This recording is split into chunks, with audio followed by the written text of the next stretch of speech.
Hello all, my name is Kaushal Kotturi. Welcome to Aquasia Tech Day 29 of Python. Thank you so much for coming here. Let's dive into the video. మన ముందు 2 వీడియోస్‌లో for లూప్‌ని base చేసుకొని problem solve చేసినాం గదా!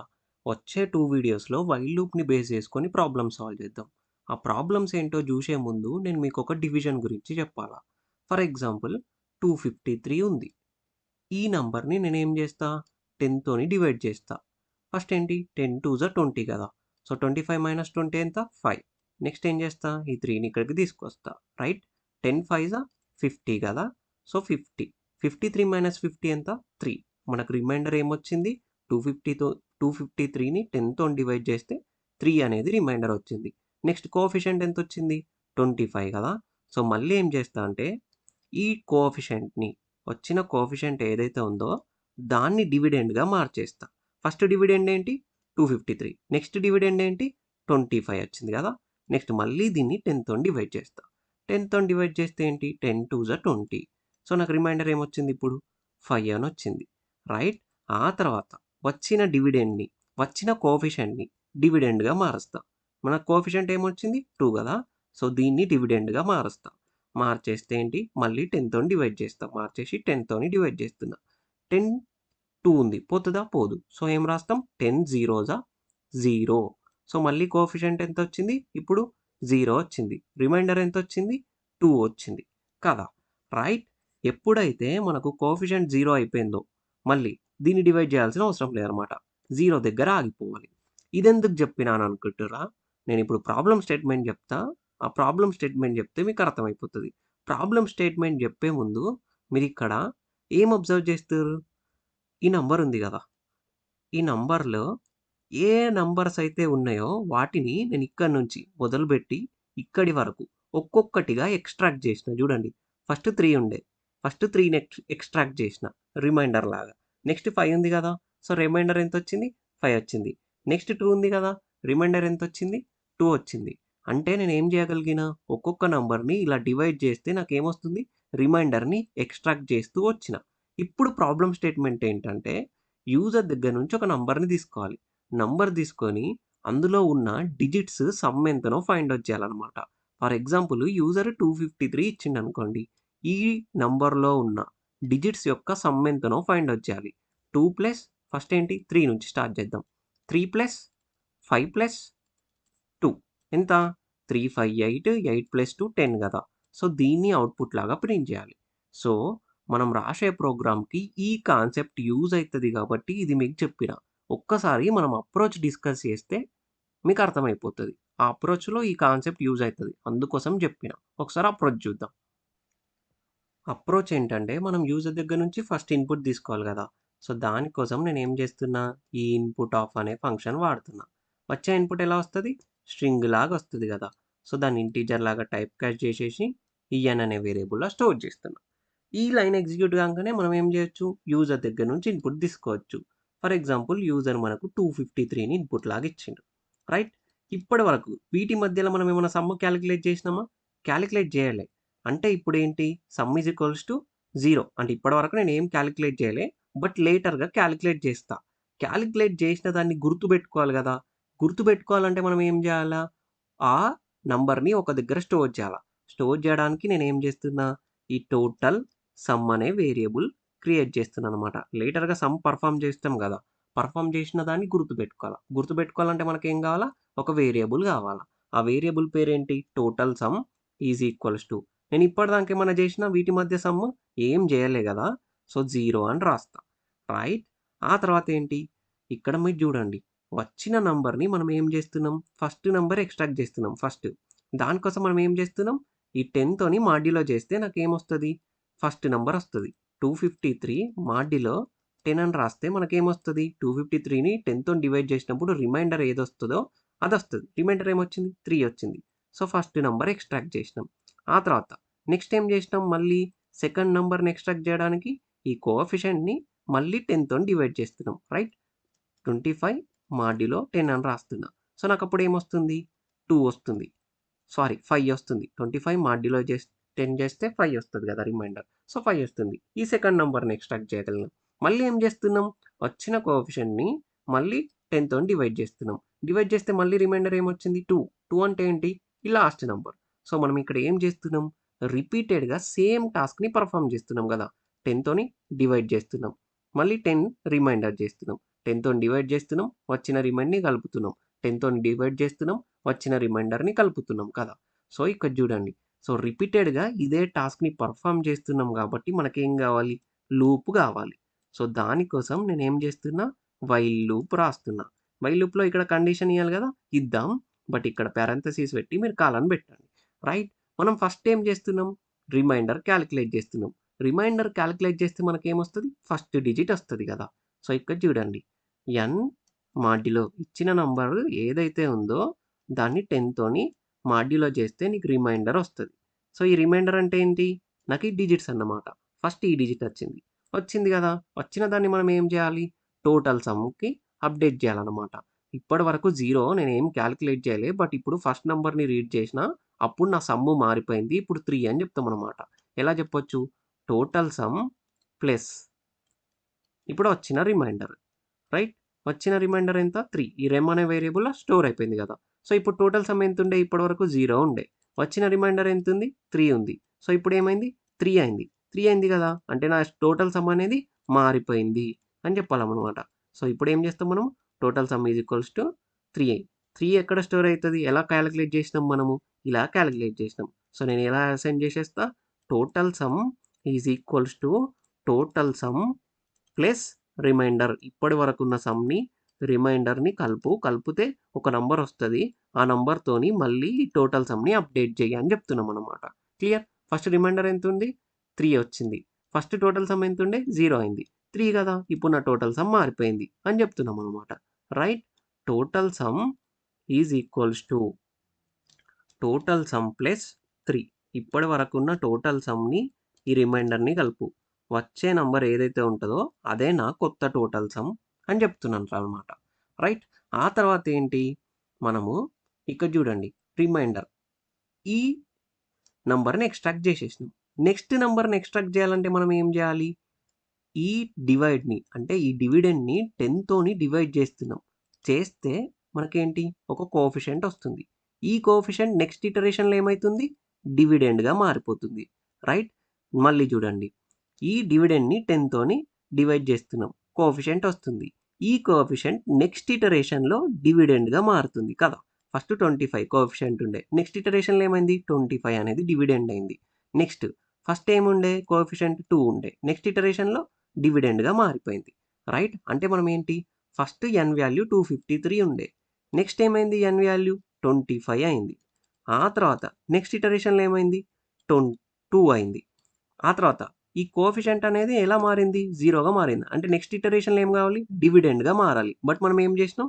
ఇక్కడికే ఆపేసినాం అనమాట. n 0 కాంగానే మనం ఏం చేసినాం? ఆపేసినాం ఈ ప్రాసెస్‌ని. అంటే లూప్‌ని ఆపేయాలనమాట. మన కండిషన్ ఏంటి? n గ్రేటర్ దెన్ 0 ఉన్నంత వరకే ఈ ప్రాసెస్‌ని చెయ్యి. ఎప్పుడైతే n 0 అయితదో అప్పుడు ఇంకా ప్రాసెస్‌ని ఆపేయాలా అని చెప్పినామనమాట. రైట్. ఇప్పుడు చూడండి కండిషన్ కూడా రాసేసినాం. నెక్స్ట్ ఏంటి? మనము ఫస్ట్ ఏముండే మన n వాల్యూ? 253 ఉండే. నెక్స్ట్ ఏమైంది n వాల్యూ? 25 అయింది. నెక్స్ట్ ఏమైంది n వాల్యూ? 2 అయింది గదా! అంటే మనం ఏం చేస్తున్నాం? nని డివైడ్ చేస్తూ వస్తున్నాం. రైట్? n డివైడెడ్ బై 10 దేనితోని డివైడ్ చేస్తున్నాం? 10 తోని డివైడ్ చేస్తున్నాం. రైట్? ఏదైతే కోఎఫిషియంట్ వస్తదో దాన్ని మళ్ళీ నా నెక్స్ట్ ఇటరేషన్‌లో అదే n వాల్యూ గదా! ఇది ఏదైతే కోఎఫిషియంట్ ఇక్కడ వస్తదో నా నెక్స్ట్ ఇటరేషన్‌లో డివిడెండ్ అదే. ఏదైతే కోఎఫిషియంట్ వస్తదో నా నెక్స్ట్ ఇటరేషన్‌లో డివిడెండ్ అదే. సో, నేనేం చేస్తున్నా? n డివైడెడ్ బై 10 ఇక్కడ డబుల్ స్లాష్ ఇయ్యాలి. ఎందుకంటే సింగిల్ స్లాష్ ఇస్తే మన కోఎఫిషియంట్ ఎలా వస్తది?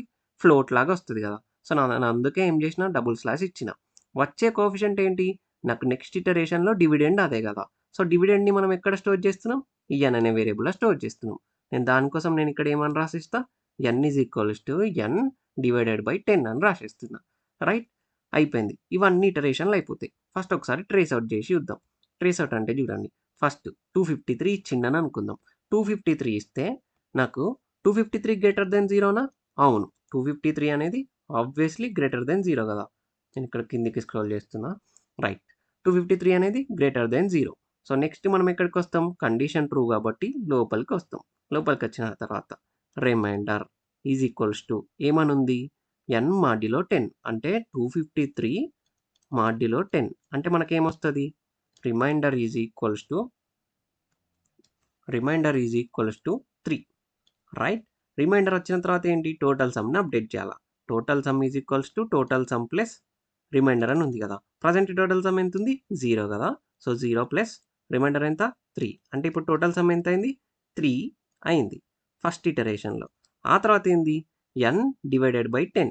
n డివైడెడ్ బై 10 అంటే ఎంత 253 డివైడెడ్ బై 10 అంటే మన కోఎఫిషియంట్ ఎంత వచ్చింది 253ని 10తో డివైడ్ చేస్తే 25 కదా. సో 25ని నేను మళ్ళీ ఎక్కడ స్టోర్ చేస్తున్నా ఈ n అనే వేరియబుల్లో స్టోర్ చేస్తున్నా రైట్. ఇప్పుడు ప్రజెంట్ ఈ n వాల్యూ ఎంత 25. ఇప్పుడు నెక్స్ట్ ఇటరేషన్ చూద్దాం. ఫస్ట్ ఇటరేషన్ అయిపోయింది రైట్. ఆ తర్వాత నెక్స్ట్ ఇటరేషన్ చూడండి. నెక్స్ట్ ఇటరేషన్లో ఏమవుతుంది అంటే ఇక్కడికి వస్తాం n గ్రేటర్ దెన్ 0నా ఇది ఒక్కసారి ఎగ్జిక్యూట్ అయిపోయింది. మళ్ళీ ఇక్కడికి వస్తాం ఈ కండిషన్ చెక్ చేసే దగ్గరికి వస్తాం. n ఎంత ఇప్పుడు 25 గ్రేటర్ దెన్ 0నా అవును కండిషన్ ట్రూ కాబట్టి మళ్ళీ ఏం చేస్తాం ఈ రిమైండర్ని క్యాలిక్యులేట్ చేస్తాం అనమాట. ఫస్ట్ n మాడ్యులో 10 n ఎంత 25 ఉండే కదా. సో 25 మాడ్యులో 10 ఎంత 25 మాడ్యులో 10 చేస్తే ఏమొస్తుంది రిమైండర్ 5 వచ్చింది. నెక్స్ట్ ఏం చేయాలి టోటల్ సమ్ని అప్డేట్ చేయాలి. So total sum plus reminder ఇప్పటి వరకు టోటల్ సమ్ ఎంత అయింది 3 కదా. సో 3 ప్లస్ 5 ఎంత 8ని తీసుకెళ్ళి మళ్ళీ ఎక్కడ పెడుతున్నాం ఇప్పటి వరకు 3 ఉండే నేను 3కి 5 యాడ్ చేసిన సో టోటల్ సమ్ మారిపోయింది ఇప్పుడు అని చెప్తున్నమాట అనమాట. టోటల్ సమ్ ఎంత అయింది 8 అయింది. ఆ తర్వాత మళ్ళీ ఏం చేస్తున్నాం ఈ n ని 10తో డివైడ్ చేస్తున్నాం. n వాల్యూ ఎంత 25 కదా. 25ని 10తో డివైడ్ చేస్తే మనకి ఏమొస్తుంది 2 వస్తుంది కోఎఫిషియంట్. ఆ కోఎఫిషియంట్ని మళ్ళీ ఎక్కడ స్టోర్ చేస్తున్నా ఈ n అనే వేరియబుల్లో స్టోర్ చేస్తున్నా. ఎందుకు ఇదే నెక్స్ట్ ఇటరేషన్కి డివిడెండ్ అంటే అదే నా నెక్స్ట్ ఇటరేషన్కి n వాల్యూ. ఇక్కడికి వచ్చి కండిషన్ చెక్ చేస్తాం కదా. సో n గ్రేటర్ దెన్ 0 అని ఉంది. n వాల్యూ ఎంత 2 కదా. సో 2 గ్రేటర్ దెన్ 0నా అవును. సో ట్రూ కాబట్టి మనం ఎక్కడికి వస్తాం ఈ వైల్ లూప్ లోపలికి వస్తాం. లోపలికి వచ్చి ఇక్కడ remainder is equals to n modulo 10 అని ఉంది. n అంటే ఎంత 2 మాడ్యులో 10. 2ని 10తో డివైడ్ చేసినప్పుడు రిమైండర్ ఎంత వచ్చింది మనకు 2ని 10తో డివైడ్ చేస్తున్నాం 10 0 0. సో రిమైండర్ ఎంత వచ్చింది 2 కదా. సో మనం రిమైండర్ అనే వేరియబుల్ ఏం స్టోర్ చేస్తాం ఇప్పుడు 2ని స్టోర్ చేసి ఉంచినాం. ఆ తర్వాత ఏంటి ఇప్పుడు 2 వచ్చింది 2ని మన సమ్కి యాడ్ చేయాలి కదా. ఇప్పటి వరకు ఎంత సమ్ ఉంది 8కి మనం ఏం చేస్తాం ఈ 2ని యాడ్ చేస్తాం. 2ని యాడ్ చేస్తే ఎంత అయింది 10 అయింది. సో 10ని తీసుకెళ్ళి ఎక్కడ స్టోర్ చేస్తున్నాం మళ్ళీ ఈ టోటల్ సమ్ అనే వేరియబుల్లో స్టోర్ చేస్తున్నాం. 2 రాకన్నంత వరకు 8 ఉండే ఇప్పుడు 2 వచ్చింది దానికి కలిపితే నా సమ్ము మారిపోయింది అని చెప్తున్నాం అనమాట. ఇప్పుడు టోటల్ సమ్ 10 అయింది. ఆ తర్వాత నెక్స్ట్ ఏం చేస్తున్నాం nని 10తోని డివైడ్ చేస్తున్నాం. n ఎంత 2ని దేంతో డివైడ్ చేస్తున్నాం 10తో డివైడ్ చేస్తున్నాం. అప్పుడు కోఎఫిషియంట్ ఎంత వచ్చింది 0 కదా. సో 0 వస్తుంది. ఈ 0ని తీసుకెళ్ళి మళ్ళీ ఎక్కడ స్టోర్ చేస్తున్నాం ఈ n అనే వేరియబుల్ అనే స్టోర్ చేస్తున్నాం. ఈ ఇటరేషన్ కూడా అయిపోయింది. నెక్స్ట్ ఇటరేషన్లో ఏంటి మళ్ళీ ఇక్కడికి వెళ్ళి కండిషన్ చెక్ చేస్తాం అనమాట. n గ్రేటర్ దెన్ 0నా ఇప్పుడు n వాల్యూ ఎంత 0 కదా. సో 0 గ్రేటర్ దెన్ 0నా ఫాల్స్ అయింది కాబట్టి మనం ఏం చేస్తాం ఈ లూప్ నుంచి బయటకు వచ్చేస్తాం. బయటకంటే ఇక్కడికి రైట్. ఇప్పటి వరకు ఎంతైతే సమ్ ఉందో దాన్ని ప్రింట్ చేయాలి కదా. సో ఆ సమ్ అనేది ఎక్కడ స్టోర్ అయింది ఈ టోటల్ సమ్ అనే వేరియబుల్లో స్టోర్ అయిపోయింది రైట్. మనం ఏం చేస్తాం ప్రింట్ టోటల్ సమ్ అని చేస్తే సరిపోతుంది అనమాట. ఇప్పటివరకు ఎంతైతే సమ్ వచ్చిందో దాన్ని ప్రింట్ చేసేస్తున్నాం. క్లియర్. ఇది ప్రోగ్రామ్. ఒక్కసారి కోడ్ చేసి చూద్దాం. ఫస్ట్ ఏంటి మనం యూజర్ దగ్గర నుంచి ఇన్పుట్ తీసుకోవాలి కదా. సో దానికోసం నేను ఈ ఇన్పుట్ ఆఫ్ అనే ఫంక్షన్ వాడుతున్నా. వచ్చే ఇన్పుట్ ఎలా వస్తుంది స్ట్రింగ్ లాగా వస్తుంది. సో దాన్ని ఇంటీజర్ లాగా టైప్ క్యాష్ చేసేసి ఈ n అనే వేరియబుల్లో స్టోర్ చేస్తాం రైట్. మళ్ళీ ఏంటి మనము టోటల్ సమ్ క్యాలిక్యులేట్ చేస్తాం కదా. ఈ ప్రోగ్రామ్ అంతట్లో సమ్ ఎంత డిజిట్స్ మధ్య సమ్ ఎంతనో అది క్యాలిక్యులేట్ చేస్తాం. క్యాలిక్యులేట్ చేస్తూ దాన్ని ట్రాక్ చేయడానికి మనం ఏం చేస్తున్నాం ఒక వేరియబుల్ని క్రియేట్ చేస్తున్నాం. ఇప్పటివరకు ఏమైనా సమ్ పర్ఫామ్ చేసినామా చేయలేం కదా. సో దానికోసం నేను ఈ టోటల్ సమ్ అనే వేరియబుల్లో 0ని ఫస్ట్ పెట్టుకుంటా. ఆ తర్వాత ఏంటి మనము ప్రతిసారి కూడా ఏం చేస్తూ వస్తున్నాం రిమైండర్ని ఎక్స్ట్రాక్ట్ చేస్తాం. రిమైండర్ని యాడ్ చేసి మళ్ళీ ఏం చేస్తాం డివిడెండ్ని 10తోని డివైడ్ చేస్తాం రైట్. ఇది ఎలా జరుగుతుంది లూప్లో జరుగుతుంది రైట్. ఎప్పటి వరకు జరగాలి ఈ లూపు ఎప్పటి వరకు రన్ అవ్వాలి మన n అనేది గ్రేటర్ దెన్ 0 మన డివిడెండ్ 0 అయ్యేంత వరకు 0 కంటే ఎబో ఉన్నంత వరకు జరగాలి. ఎప్పుడైతే 0 అవుతుందో అప్పుడు ఆగిపోవాలి కదా ఈ ప్రాసెస్ రైట్. మనం ఫస్ట్ ఏం చేస్తాం రిమైండర్ని క్యాలిక్యులేట్ చేస్తాం రైట్. సో, రిమైండర్‌ని క్యాలిక్యులేట్ చేయడానికి ఏం చేస్తున్నా, ఒక వేరియబుల్ క్రియేట్ చేస్తున్నా. వచ్చిన రిమైండర్‌ని ఈ రెమ్ అనే వేరియబుల్‌లో స్టోర్ చేస్తా. ఎలా క్యాలిక్యులేట్ చేస్తాం రిమైండర్‌ని? ఈ n మాడిలో 10 అని చెప్తే రిమైండర్ వస్తది. రిమైండర్ అంటే ఏంటి? ఇప్పుడు ఫస్ట్ ప్లేస్‌లో ఉన్నదొచ్చింది. వన్స్ ప్లేస్‌లో ఉన్నది. వచ్చింది కదా! వచ్చిన దాన్ని మనం ఏం చేయాలి? ఈ టోటల్ సమ్‌కి యాడ్ చేయాలన్నమాట. ఇప్పటివరకు టోటల్ సమ్ 0 ఉండే కదా! సో, 0కి ఈ రిమైండర్‌ని యాడ్ చేయని చెప్తున్నాం. ఇప్పుడు టోటల్ సమ్ ఎంతయింది? 3 అయింది కదా! సో, టోటల్ సమ్ మారిపోతది. అందుకోసం నేనేం చేస్తున్నా? Total sum is equals to total sum plus reminder అని రాస్తున్నా. రైట్? వన్స్ రిమైండర్‌ని టోటల్ సమ్‌కి యాడ్ చేసేసినాం. ఆ తర్వాత ఏంటి? మన డివిడెండ్ మారిపోవాలి. మారిపోవాలంటే మనం ఏం చేయాలా?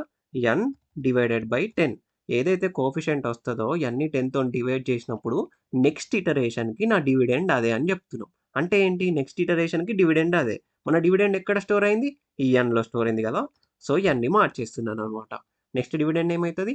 nని 10 తోని డివైడ్ చేస్తే ఒక కోఎఫిషియంట్ వస్తది. నెక్స్ట్ డివిడెండ్ అదే. సో, డివిడెండ్ అదే కాబట్టి దాన్ని ఎక్కడ స్టోర్ చేస్తున్నా? ఈ n అనే దాంట్లో స్టోర్ చేస్తున్నా. వన్స్ ఈ లూప్ అంతా అయిపోయింది. లూప్ అంతా అయిపోయేసరికి మన సమ్ ఎక్కడ స్టోర్ అయ్యి ఉంటది? ఈ టోటల్ సమ్ అనే వేరియబుల్‌లో స్టోర్ అయ్యి ఉంటది కదా! సో, దాన్ని నేను ప్రింట్ చేసేస్తా. ప్రింట్ టోటల్ సమ్ అంటే మనకు టోటల్ సమ్ వచ్చేస్తదనమాట. ఒక్కసారి ఈ ప్రోగ్రామ్‌ని రన్ చేసి చూద్దాం. రైట్? రన్ చేసి ఇన్పుట్ ఇద్దాం. రన్ చేస్తున్నా. ఇన్పుట్ ఏమని ఇస్తా అంటే సేమ్ అదే 253ని ఇస్తున్నా. 253 అని ఇస్తే ఎంతొచ్చింది? 10 కదా! ఈ డిజిట్స్ మధ్య సమ్ ఎంత? 10. ఇప్పుడేమిస్తా? జస్ట్ 63 అని ఇస్తా. 63 ఇస్తే ఎంతొస్తుంది? 9 వస్తుంది. క్లియర్? నేను చెప్పిన కాన్సెప్ట్ అర్థమైతే సబ్స్క్రైబ్ చేయరా please? Thank you so much for coming here. కలుద్దాం రేపు.